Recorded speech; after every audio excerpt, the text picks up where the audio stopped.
Bem-vindos ao The Deb. Olha, a obra da Melanie Klein é um mergulho profundo e, por vezes, assim, vertiginoso no universo psíquico do bebê. E, ao longo da trajetória dela, a gente vê o pensamento se transformar, o que nos leva a uma questão que eu acho fundamental.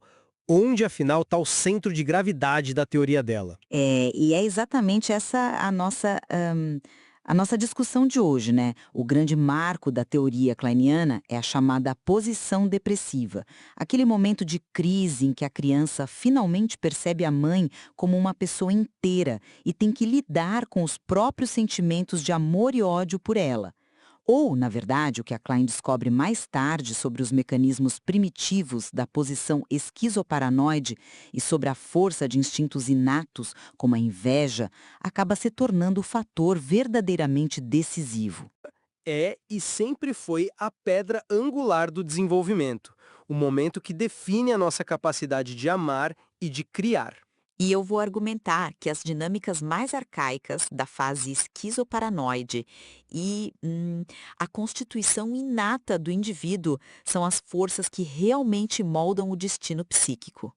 Nessa visão, a posição depressiva é mais uma consequência do que uma causa central. Pois bem, para mim, a descoberta da posição depressiva é o grande ponto de virada, não só na teoria, mas no desenvolvimento humano mesmo. Pensemos na experiência do bebê, um mundo de fragmentos, de sensações.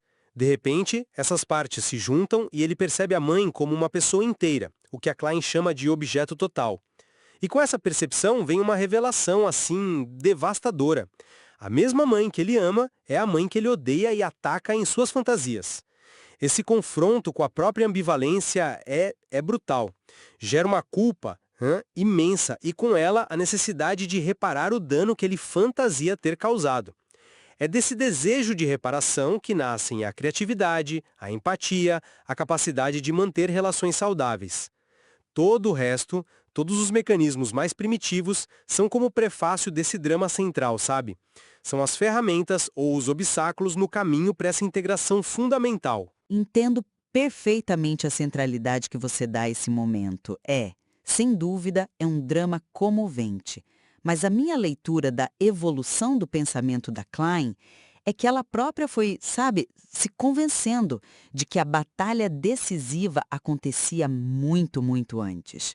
A verdadeira guerra psíquica se dá na posição esquizoparanoide nos primeiríssimos meses de vida. Ali, o que comanda são mecanismos muito mais primitivos, como a cisão radical do mundo em bom e mal, a projeção de partes de si no outro e, acima de tudo, a inveja primária. E aqui, olha, a Klein é radical. A inveja não é uma reação a algo, é uma expressão pura do instinto de morte. É o impulso de atacar o seio bom, porque ele é bom, porque ele tem tudo o que o bebê precisa e não controla. Essa força pode envenenar a relação na sua origem. Portanto, a capacidade de um dia chegar à posição depressiva e sentir culpa e desejo de reparar, bem, essa capacidade já foi pré-determinada por esse balanço de forças inatas, inveja contra gratidão. A posição depressiva, então, não é a crise fundadora. É quase um luxo, um estágio de integração que só alguns conseguem alcançar de fato, porque as batalhas anteriores já definiram o terreno. Vamos pegar um desses mecanismos que você citou, porque ele é crucial. A cisão, o splitting. É interessante notar que, na obra da Klein, de 1935, a cisão era vista como um mecanismo a serviço da posição depressiva. O ego da criança ainda era frágil demais para suportar a ideia de que amava e odiava a mesma pessoa. Então, o que ele fazia? Cindia as imagens da mãe. Havia a mãe boa e a mãe má.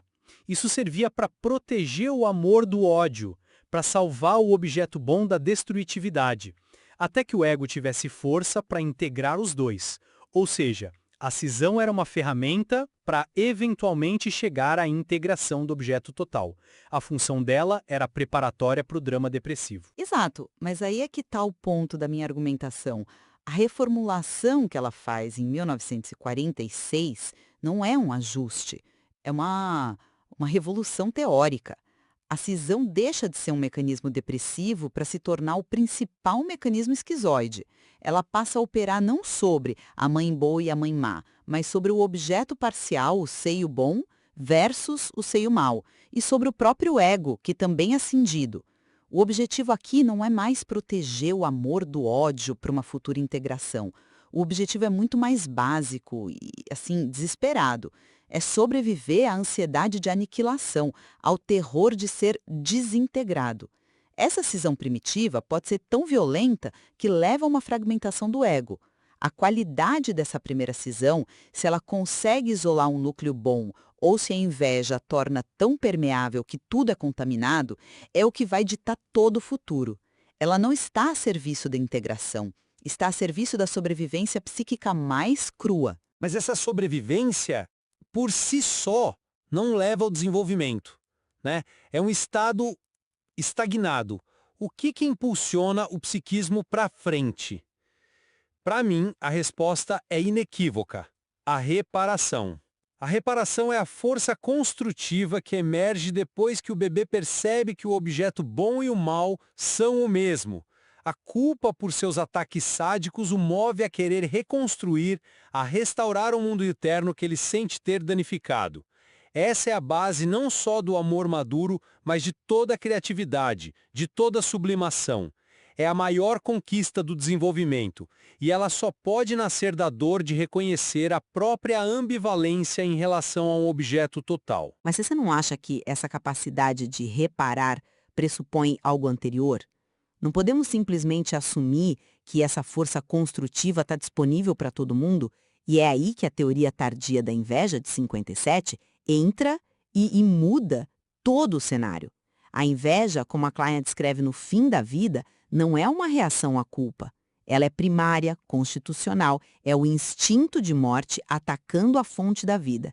Se essa inveja inata é muito intensa, ela impede a própria formação de um objeto interno bom e estável.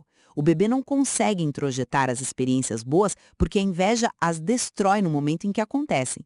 E se não há um objeto bom interno solidamente estabelecido, não há nada a se sentir culpado por danificar e, consequentemente, nada a reparar. Então você está dizendo que a capacidade de amar é uma questão de sorte biológica? A Klein está dizendo que o determinismo psíquico é muito mais profundo, mais constitucional do que se pensava.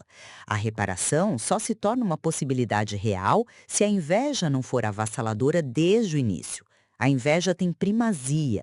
Se ela vence a primeira batalha, a guerra toda está perdida. E a pessoa talvez nunca chegue a experienciar a posição depressiva de forma genuína. Vai ficar presa em ciclos de ataque e perseguição. Eu discordo. Para mim, a grande mudança não é constitucional, é desenvolvimental. É a mudança de percepção, a transição do objeto parcial para o objeto total. Enquanto a relação é com o seio, com partes, não há uma pessoa ali. É uma relação funcional. O evento que define tudo é a conquista cognitiva e emocional de perceber a mãe como uma pessoa inteira, com seus próprios sentimentos, sua própria vida, com qualidades boas e más. É a partir daí que o verdadeiro amor objetal, a consideração pelo outro, se torna possível. Antes disso, a gente está no campo do narcisismo primário. Mas a teoria tardia da Klein questiona exatamente isso. Ela chega a postular um conhecimento inato do seio, sugerindo que a relação de objeto não é construída do zero pela experiência, mas ela é pré-formada por disposições instintivas. A fantasia do bebê sobre o seio, se ele é uma fonte generosa de gratificação ou um objeto mesquinho e invejado que guarda o bem para si, é moldada por essa luta inata entre inveja e gratidão. O destino da relação com a mãe como pessoa inteira já está sendo selado nessas interações primordiais com a parte. A capacidade de ver a mãe como um todo não é uma conquista que acontece no vácuo. Ela depende inteiramente do que aconteceu primeiro na relação com o seio.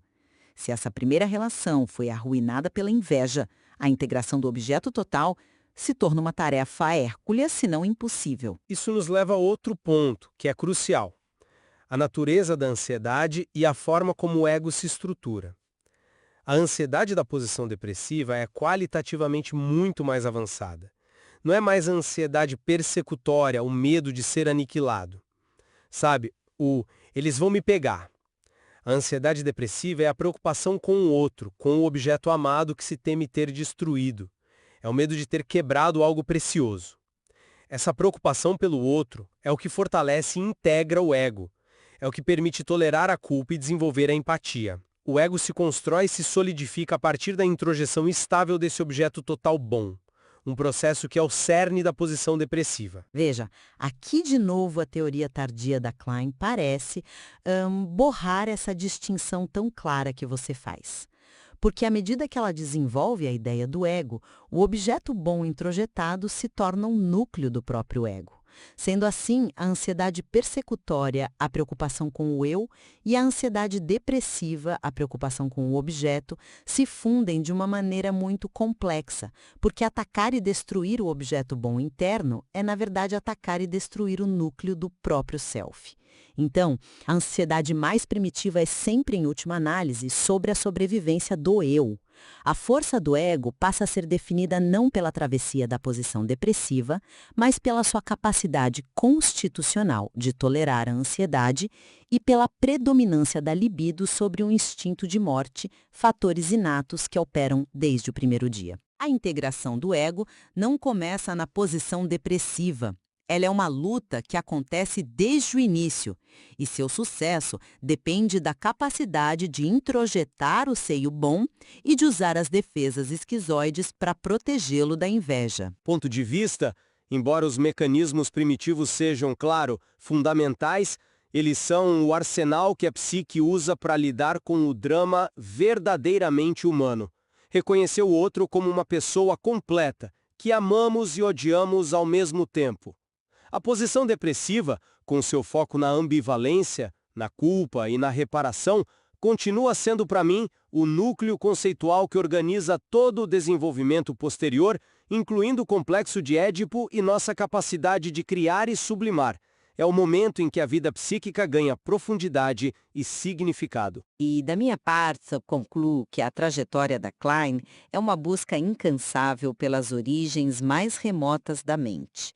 O foco cada vez maior na posição esquizoparanoide, nos mecanismos de cisão e, finalmente, na bomba atômica teórica, que é a inveja inata, mostra que, para ela, o caminho do desenvolvimento é traçado por fatores constitucionais e pelas defesas mais arcaicas. A posição depressiva se torna menos a causa e mais o resultado de um destino psíquico que já foi em grande parte decidido. A capacidade de vivenciá-la plenamente é a marca de um bom começo de vida, não o começo em si. Eu creio que essa tensão entre as duas perspectivas, entre o determinismo constitucional e o drama desenvolvimental, reflete a própria riqueza do sistema kleiniano. Klein nunca teve medo de se contradizer ou de revisar suas ideias em nome do que observava na clínica. Sem dúvida. E é por isso que a obra dela continua tão viva, né? Ela nos força a questionar permanentemente onde reside o verdadeiro motor da vida psíquica. E essa é uma pergunta que, felizmente, talvez nunca tenha uma resposta final, mas que nos permite aprofundar cada vez mais a compreensão do material.